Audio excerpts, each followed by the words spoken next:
2021 முழு வெற்றியை தந்து நம்மை அரியணையில் ஏற்றிய அந்த வெற்றி இந்த முறையும் தொடரணும். சாதாரணமாக இல்லை, கடந்த முறையை விட அதிக வாக்கு வித்தியாசத்தில் இந்த வாட்டி வெற்றி பெறணும். எத்தனை பேர் வந்தாலும் சென்னைக்காக உழைக்கிற திமுக கொடி மட்டும்தான். திமுக கொடி மட்டும்தான் சென்னையில் பறக்கணும், பறக்கும் பறக்கும், இது உறுதி. உங்களுக்கான திட்டங்களையும் வளர்ச்சி பணிகளையும் கொண்டு வந்திருக்கிறோம். எடுத்துக்காட்டுக்கு கொளத்தூர் தொகுதியை எடுத்துக்கோங்க. இதை ஏன் நான் மாடல் தொகுதின்னு சொல்லன்னு தெரியுமா? கடந்த 5 ஆண்டுகளில் தமிழ்நாட்டில் முதல் முறையாக முதல்வர் படைப்பகங்கள், முதல்வர் கல்விச்சோலை அமைச்சிருக்கிறோம். கொளத்தூருக்கு தேவையான மேம்பாலங்களை கட்டி திறந்திருக்கிறோம்.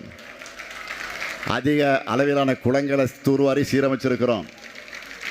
நவீன பேருந்து நிலையங்கள், தரமான மருத்துவமனை, வசதியான திருமண மாளிகை, பூங்காக்கள், இளைஞர்களுக்கான மினி ஸ்டேடியம், விளையாட்டு திடல்கள் அமைச்சிருக்கிறோம். புதுசாக கல்லூரியை தொடங்கியிருக்கிறோம். வண்ண மீன்கள் வர்த்தக மையம் திறந்திருக்கிறோம். குளத்தூரில் தான் அதிக அளவிலான அரசு பள்ளி, புதிய கட்டிடங்களை கட்டி கொடுத்து ஸ்மார்ட் வகுப்பறைகளை அமைச்சிருக்கிறோம். இப்படி குளத்தூரில் திரும்புகிற பக்கமெல்லாம் புதிய புதிய கட்டமைப்புகளை உருவாக்கியிருக்கிறோம்.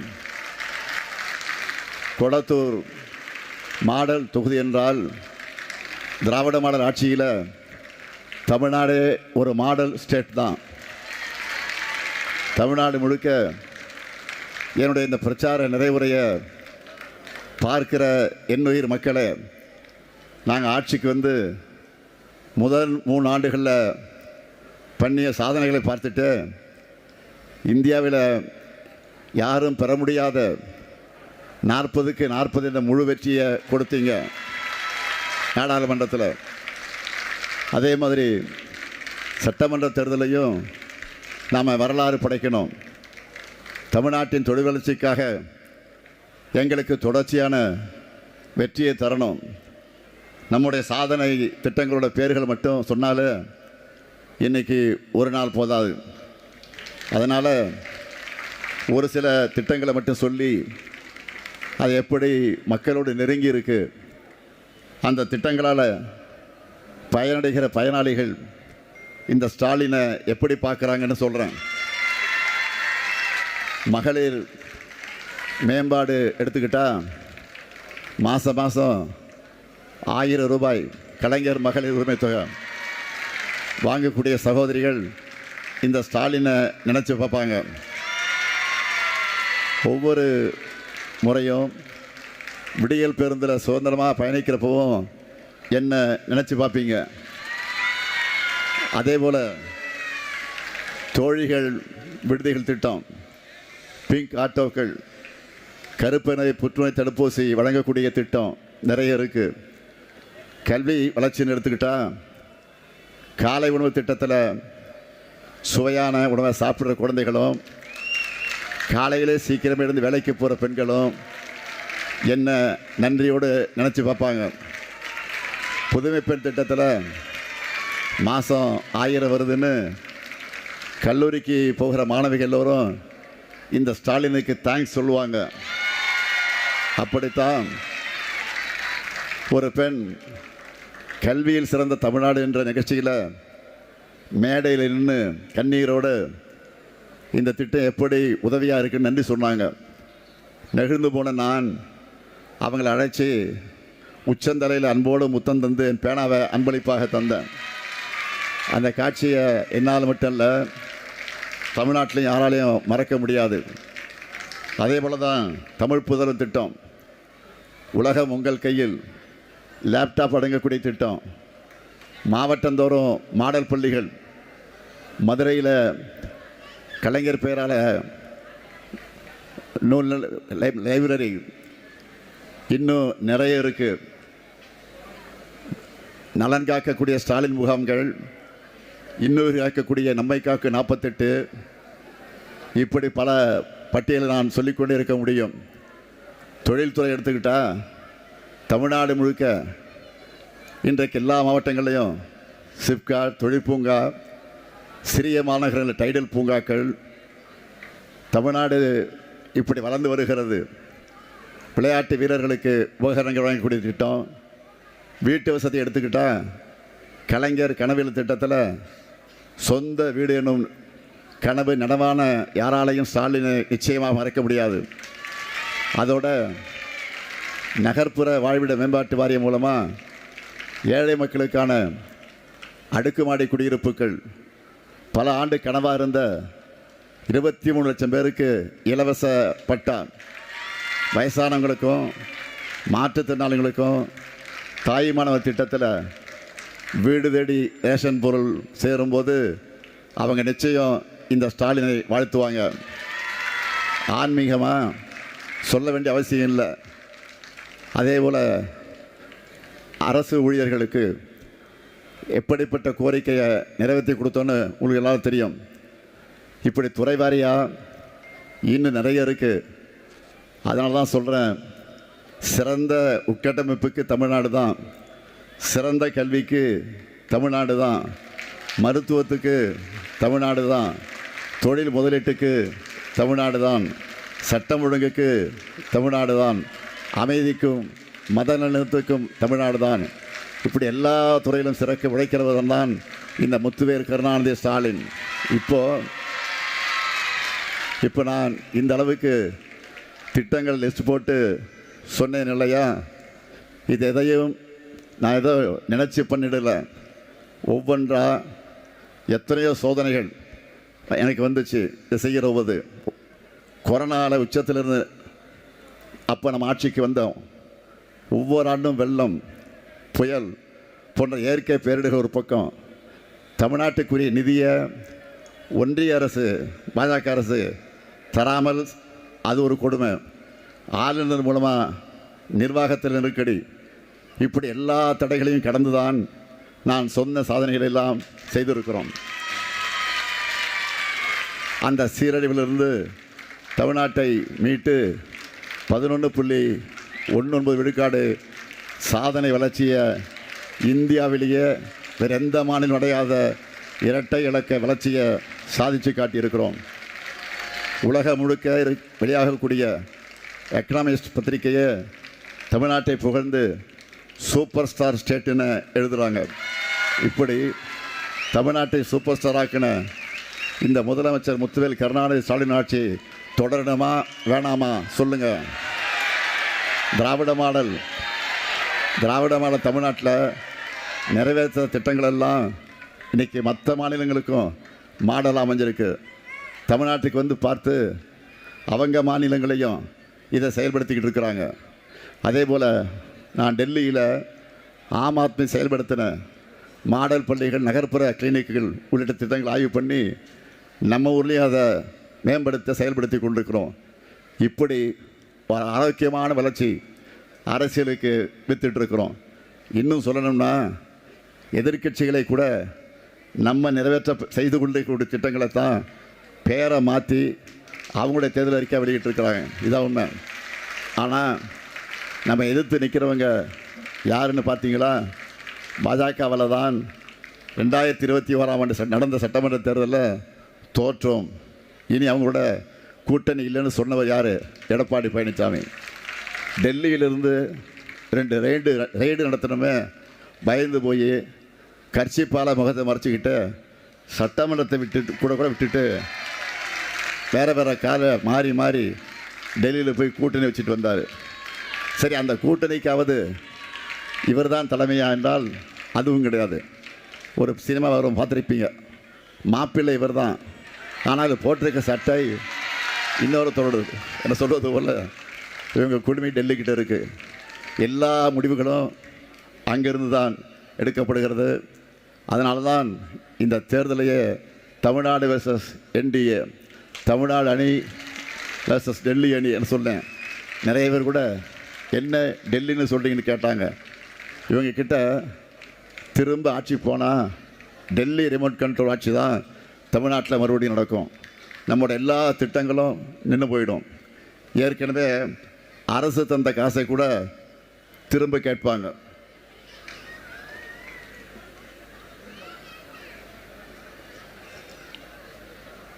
ஆனால் நாம் இப்போ இருக்கக்கூடிய திட்டங்களை சேர்த்து புது திட்டங்களையும் நம்முடைய சூப்பர் ஸ்டார் தேர்தல் அறிக்கையில் இந்த அறிக்கையில் சொல்லியிருக்கிறோம். இல்லத்தரசி என்கிற ஒரு வாக்குறுதியை எதிரிகளெல்லாம் பார்த்து இன்றைக்கி புலம்பிகிட்டு இருக்கிறாங்க. இதில் வழங்கக்கூடிய இல்லத்தரசி திட்டத்தை எவ்வளோ கொடுக்க போகிறோம்? 8000. மகளிர் சொல்லுங்கள், நீங்கள் தான் லேடிஸான சொல்லணும், சத்தமாக சொல்லுங்கள். வீட்டுக்கு தேவையான பொருளெல்லாம் வாங்கிக்கலாம். ஆட்சி பொறுப்புக்கு வந்த உடனே உங்களுடைய முதல் கையெழுத்து எந்த திட்டத்துக்கு எல்லோரும் கேட்குறாங்க. இல்லத்தரசி திட்டத்துக்கு தான் இந்த முத்துவேல் கருணாநிதி ஸ்டாலினுடைய முதல் கையெழுத்தாக இருக்கும். மகிழ்ச்சியா? அதே போல் உங்களுடைய மகளிர் உரிமை தொகை இனி மாதம் 1000 இல்லை 2000. விடுபட்ட மகளிர் இணைச்சி உரிமை தொகை கொடுக்க போகிறோம். இந்த ஸ்டாலின் சொன்னால் செய்வான் என்பதற்கு ட்ரெய்லர் தான். பிப்ரவரியில் சொல்லாமலே 5000 கொடுத்தோம். முதியோர் ஓய்வூதியம் இனி மாதம் 2000. மாற்றுத்திறனாளிகள் உதவித்தொகை இனி மாதம் 500 ரூபாய், 2500 ரூபாய். புதுமை பெண், தமிழ் பெண் கல்வி உதவித்தொகை இனி மாதம் 1500. கல்லூரி மாணவ அனைவருக்கும் அடுத்த 5 வருஷத்தில் லேப்டாப் வழங்கப்படும். கலைஞர் கனவு இல்ல திட்டம், அந்த திட்டத்தில் 10 லட்சம் வீடுகள் கட்டித்தரப்படும். காலை உணவு திட்டத்தை 5ஆம் வகுப்பு வரை வழங்கிட்டு இருந்தோம், இனி 8ஆம் வகுப்பு வரை. மகளிர் தொழில் தொடங்க நிறைய கடனுதவி திட்டங்கள். அதே போல் இதெல்லாம் ஒரு சூப்பர் ஹிட்டில் சின்ன வாக்குறுதி தான் குறைவாக சொல்லியிருக்கிறேன். மொத்தம் 50 பிரிவுகளில் 500க்கும் மேற்பட்ட வாக்குறுதிகள் கொண்ட தொலைநோக்கு ஆவணமாக நம்ம தேர்தலுக்கு வெளியிட்டிருக்கிறோம். அடுத்த 5 வருஷத்தில் இதையெல்லாம் நிறைவேற்றிட்டு உங்கள்கிட்ட 2031 தேர்தலப்போ வாக்கு கேட்டு நான் தான் மீண்டும் வருவேன். நிச்சயம் வருவேன், உறுதியாக வருவேன். இது இந்த முத்துவேல் கருணாநிதி ஸ்டாலினுடைய சத்தியம். சின்ன வயசுலேருந்து என்னை சுற்றி இருந்ததும் எனக்கு தெரிந்ததும் அரசியல் அரசியல் அரசியல் மட்டும்தான். தலைவர் கலைஞரை பார்க்க எங்கள் வீட்டுக்கு பேரறிஞர் அண்ணா, மக்கள் தலைவர் எம்ஜிஆர், நாவலர், இனமான பேராசிரியர், இப்படிப்பட்ட பெருந்தலைவர்கள்லாம் வந்துகிட்டே இருப்பாங்க. அப்படிப்பட்ட சூழலில் வளர்ந்ததால் மக்கள் பணி செய்கிற ஆர்வம் சின்ன வயசு எனக்கு வந்துருச்சு. மக்கள் தலைவர் எம்ஜிஆர் கூட எனக்கு அடிக்கடி சொல்லுவார், என்னை பார்த்து, என்னப்பா இந்த சின்ன வயசுலேயே கட்சிகளெல்லாம் பார்க்குற, ஒழுங்காக படிப்பில் மட்டும் கவனத்தை செலுத்து, நான் உன் பெரியப்பாவை சொல்கிறேன் அப்படின்னு எனக்கு அட்வைஸ் பண்ணார். ஆனால் அவர் சொன்னபடி படித்து முடித்தாலுமே என்னுடைய அரசியல் ஆர்வம் குறையவே இல்லை. ஒரு கட்டத்துக்கு மேலே வீட்லேயும் என்னுடைய அரசியல் ஈடுபாட்டை கட்டுப்படுத்த முடியல. அதனால் இந்தியா முழுக்க எமர்ஜென்சி அமுல்படுத்தப்பட்ட போது 23 வயசு இளைஞனாக இருந்த நான் அதை எதிர்த்து ஊராக நாடகங்கள் நடத்தினேன். தமிழ்நாட்டில் நிசா என்ற கொடுமையான சட்டத்தில் கைதாகி 500 பேரில் நானும் ஒருவனாக 1 வருஷம் சென்னை சிறைச்சாலை அடைக்கப்பட்டிருந்தேன். கலைஞரின் மகன் என்ற காரணத்தால் அல்ல, அதுக்காக கைது செய்யப்படலை. கட்சிக்காக நான் அப்போவே செஞ்ச என்னுடைய பரப்புரை காரணமாகத்தான் கைது செய்யப்பட்டேன். இப்படி அடிமட்டத்திலிருந்து களத்தில் உழைச்சி அடக்குமுறைகளுக்கு எதிராக போராடி அடி உதைப்பட்டு தான் அரசியலுக்கு வந்தேன். இன்றைக்கி அந்த தழும்புகள்லாம் என் உடம்பில் அப்படியே தான் இருக்குது. கோபாலபுரம் இளைஞர் திமுக தொடங்கி சென்னை மேயர், 1000 விளக்கு சட்டமன்ற உறுப்பினர், இளைஞரணி செயலாளர், உள்ளாட்சித்துறை அமைச்சர், திமுக பொருளாளர், சட்டமன்ற எதிர்க்கட்சி தலைவர் என படிப்படியாக 60 ஆண்டு காலம் போராட்டம் நிறைந்த பொது வாழ்க்கையில் பயணித்து தான் நான் இந்த இடத்திற்கு வந்திருக்கிறேன். தமிழ்நாட்டு மக்களுக்காக மனசாட்சிக்கு உண்மையாக என் சக்திக்கு மீறியும் உழைச்சிருக்கிறேன். கொடுக்கப்பட்ட ஒவ்வொரு பொறுப்புலையும் என்னை நிரூபிச்சிருக்கிறேன். நான் மிகுந்த பணிவோடு சொல்கிறேன், இதுவரை தமிழ்நாட்டில் இருந்த முதலமைச்சர்களில் இந்த ஸ்டாலின் அளவுக்கு அதிக நிகழ்ச்சிகள், மாவட்ட பயணங்கள், கள ஆய்வு கூட்டங்கள், திட்டங்களின் தொடக்கம் என்று யாருமே கலந்துகிட்டு இருக்க மாட்டாங்க. நான் என்னுடைய வீட்டில் இருந்ததை விட களத்தில் மக்கள் கூடவும் பயணத்திலையும் கோட்டையிலும் தான் அதிகம் இருந்திருக்கிறேன். இந்தியாவிலேயே முதல் மாநிலமாக தமிழ்நாட்டை உயர்த்தணும் என்ற ஒற்றை குறிக்கோளோடு உழைச்சிக்கிட்டு இருக்கிறேன். தமிழ்நாட்டுக்கு என ஒரு தனித்துவம் இருக்குது. ஒன்றிய பாஜக எல்லா மாநிலத்தையும் அவங்களால கண்ட்ரோல் பண்ண முடியும்னு நினைக்கிறாங்க. ஆனால் அவங்களுக்கு எப்போவுமே அவுட் ஆஃப் கண்ட்ரோலாக இருக்க ஒரே மாநிலம் நம்ம தமிழ்நாடு தான். ஏன்னா நாம் அகர முதலை தொட்டு தாடிக்கிழவன் பிளட்டு, அகர முதலை தொட்டு அறிஞர் அண்ணா பிளட்டு, அகர முதலை தொட்டு தலைவர் கலைஞர் பிளட்டு, இப்படிப்பட்ட பெருந்தலைவர்களால் வளர்த்தெடுக்கப்பட்ட இந்த ஸ்டாலினும் நம்ம திமுகவும் இந்த மண்ணில் இருக்கிற வர என்டிஏவால் தமிழ்நாட்டின் டிஎன்ஏவை சிதைக்க முடியாது. அடுத்த 5 ஆண்டில் இந்தியாவின் நம்பர் 1 மாநிலமாக மட்டுமல்ல, தெற்காசியாவின் மாடலாக தமிழ்நாட்டை நான் நிச்சயம் மாற்றி காட்டுவேன். இது உறுதி. இந்த தேர்தல் மிக மிக முக்கியமான தேர்தல். அதனால் ஒவ்வொரு குடும்பத்திலையும் எல்லாருமே நம்ம கூட்டணிக்குத்தான் வாக்களிக்கணும். உரிமை தொகை, விடியல் பயணத்தில் பயனடைகிற பெண்கள் உங்கள் பிள்ளைகள்கிட்ட எடுத்து சொல்லணும். நான் முதல்வன், லேப்டாப், புதுமை பெண், தமிழ் புதல்வன் போல திட்டங்களால் பயனடை இளைஞர்கள் உலக பெற்றோர்கிட்ட நீங்கள் உங்கள் பெற்றோர்கிட்டையும் திராவிட மாடல் ஆட்சியை தொடரும் என்று எடுத்து சொல்லணும். வீட்டுக்கு இருக்கக்கூடிய பெரியவங்க, தாயுமானவர் போன்ற திட்டங்களை சொல்லி உங்கள் பேர பிள்ளைங்கிட்ட இந்த ஆட்சி தான் மீண்டும் வர வேண்டும் என்று புரிய வைங்க. அரசியல் விழிப்புணர்வு கொண்டு வாங்க. மாநில உரிமைகள், சமூக நீதி, மத நலனுக்கு காப்பாற்றப்படணும்னா திமுக தான் வரணும்னு உங்கள் உறவினர்கிட்ட நம்பகிட்ட நீங்கள் பிரச்சாரம் பண்ணுங்கள். இது திமுகவுக்காக அல்ல, கூட்டணி கட்சிகளுக்காக அல்ல, இந்தியாவுடைய மானம். அதிலும் குறிப்பாக சொல்லணும்னா தமிழ்நாட்டுக்காக நான் கேட்கிற இந்த வேண்டுகோள். எனவே ஒவ்வொரு வாக்காளரும் நீங்கள் உணர்ந்து பார்த்து உங்கள் ஓட்டை உதயசூரியனுக்கும் கூட்டணி கட்சியில் இருக்கக்கூடியவர்களுக்கும் அங்காக இருக்கக்கூடியவர்களும் அந்தந்த கட்சிக்கும் நீங்கள் வழங்கிட வேண்டும் என்று நான் இந்த நேரத்தில் உங்களை எல்லாம் அன்போடு கேட்டுக்கொண்டு விடைபெறுகிறேன் என்று சொன்னால் கூட்டத்திலிருந்து பேச்சிலிருந்து விடைபெறுகிறேன். எப்பொழுதும் கூட தான் இருப்பேன். நன்றி, வணக்கம்.